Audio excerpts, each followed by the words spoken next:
अस्सलाम वालेकुम मुअज़्ज़ज़ सामईन। वीडियो को शुरू करने से पहले आपसे रिक्वेस्ट है कि हमारे चैनल को सब्सक्राइब कर लीजिए। इंटर के पेपर देने के बाद मैं फ्री था और अभी सिवाय आराम और सैर व तफरीह के मैं और कुछ नहीं सोचना चाहता था। लेकिन मुझे फारिग देखकर घर वालों को सब काम मुझसे ही कराना याद आते थे। कभी सब्जी ला दो तो कभी दूध खत्म हो गया है। गर्मियां भी अपने अरूज पर थीं और ऊपर से रही सही कसर लोड शेडिंग ने पूरी की हुई थी। मैंने जो जो सोचा था वो वैसा कुछ भी नहीं हो रहा था और ये फारग वक्त गुजारना ज़्यादा मुश्किल लग रहा था। दोस्तों के साथ कुछ सैर व तफरीह का प्रोग्राम बनाया, लेकिन सब किसी न किसी मजबूरी की वजह से वो भी न बन सका। एक दिन अम्मा ने मुझे कहा, अपनी खाला की तरफ चले जाओ, मैंने कुछ चीज़ें भिजवानी है और वैसे भी तुम्हारी खाला इतनी बार तुम्हें आने का कह चुकी है, लेकिन तुम हो को जाते ही नहीं हो। मेरी खाला गुजरात में रहती थी और मुझे वहाँ जाना कभी भी इतना पसंद नहीं था, इसलिए पिछले 3-4 साल में मैं उनकी तरफ गया ही नहीं था। शायद वैसे तो मैं इनकार कर देता, लेकिन मैंने सोचा मौजूदा हालात में चलो यही तफरीह सही। 2 दिन के बाद मैं खाला के घर के लिए रवाना हो गया। खाला का घर गुजरात के एक गुंजान मोहल्ले में था। खाला मुझे देखकर बहुत खुश हुई और मेरी खूब खातर की। खाला के 2 बच्चे थे, बड़ी बेटी महविश जो कि मुझसे 3-4 साल छोटी होगी और एक बेटा जो कि 6-7 साल का था। दोनों बच्चे स्कूल गए हुए थे और खाला भी घर पर नहीं थी।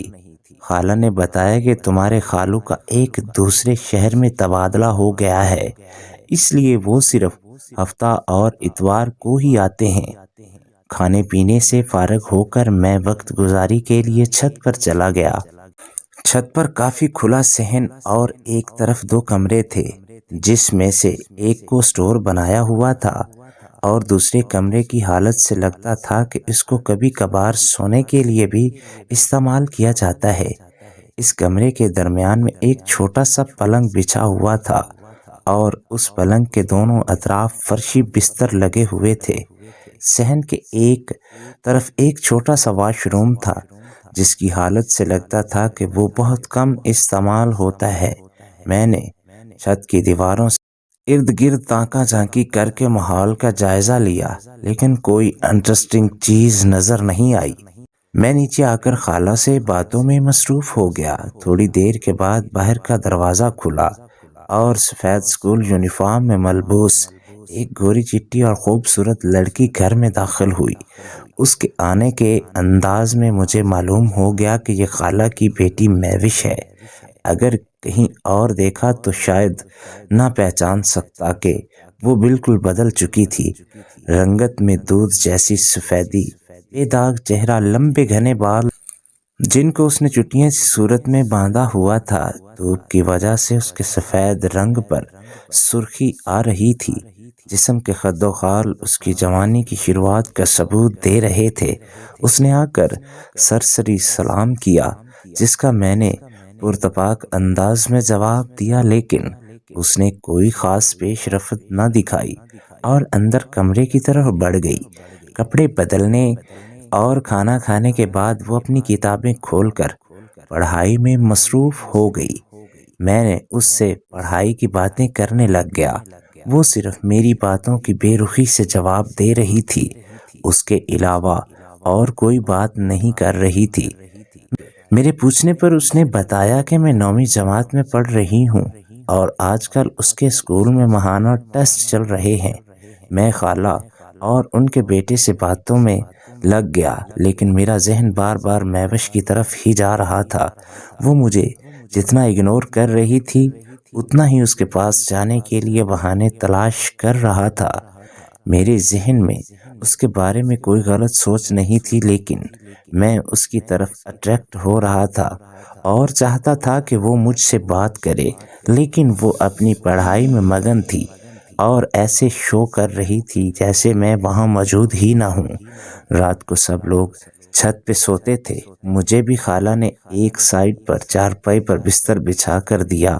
وہ مجھ سے کافی دور خالہ کے قریب والی چارپائی پر سو رہی تھی۔ سب سو چکے تھے لیکن میں اس کے بارے میں سوچ رہا تھا۔ میں گھر سے تو صرف 2 دن ہی خالہ کے گھر رہنے کا سوچ کر آیا تھا، لیکن اب میرا مہوش کی وجہ سے جانے کو دل نہیں کر رہا تھا۔ سب لوگ سو رہے تھے اور میں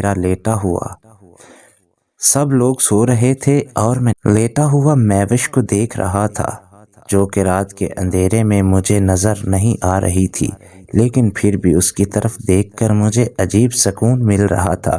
نہ جانے رات کے کس پہر مجھے نیند آئی۔ صبح خالہ کے جاگنے پر آنکھ کھلی تو میں نے سب سے پہلے مہوش دیکھا، لیکن تب تک وہ شاید اسکول جا چکی تھی۔ سارا دن اس کی واپسی کا انتظار کرتا رہا، ہاں، لیکن واپس آ کر اس نے اسی بے رخی کا مظاہرہ کرتے ہوئے اپنے کل والی روٹین جاری رکھی۔ میں جواد خالہ کا بیٹا کے ساتھ بازار گیا اور اس کو کچھ چیزیں لے کر دیں۔ وہاں سے مہوش کے لیے بھی ایک چاکلیٹ لی۔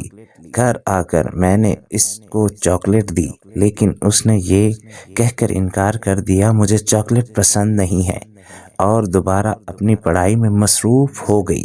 وہ مجھ سے جتنا اجنبیوں والا برتاؤ کر رہی تھی، مجھے اور زیادہ کشش ہو رہی تھی۔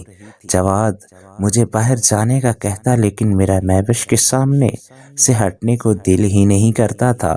بس دل کرتا تھا ہر وقت اسی کو دیکھتا رہوں۔ اس رات سب چھت پر سو رہے تھے کہ اچانک بارش ہونا شروع ہو گئی۔ خالہ نے مجھے کہا کہ اندر کمرے میں جا کر سو جاؤ۔ بجلی نہ ہونے کی وجہ سے کمرے میں گپ اندھیرا تھا۔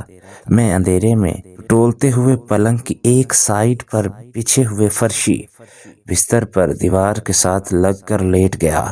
مجھے لیٹتے ہی نیند آ گئی۔ تھوڑی دیر کے بعد بادل گرجنے کی آواز سے میری آنکھ کھلی تو مجھے محسوس ہوا کہ میرے ساتھ کوئی اور بھی لیٹا ہوا ہے۔ بجلی ابھی تک نہیں آئی تھی اور کمرے میں گپ اندھیرا تھا۔ میرے خیال میں جواد میرے ساتھ آ کر لیٹ گیا ہوگا۔ اسی وقت آسمانی بجلی کی چمکی، جس سے کمرے میں تھوڑی سی روشنی ہوئی اور میں نے دیکھا کہ میرے ساتھ مہوش لیٹی ہوئی ہے۔ میری تو جیسے سانس ہی رک گئی اور مجھے ایسا لگ رہا تھا کہ جیسے میرا جسم بالکل حرکت نہیں کر رہا۔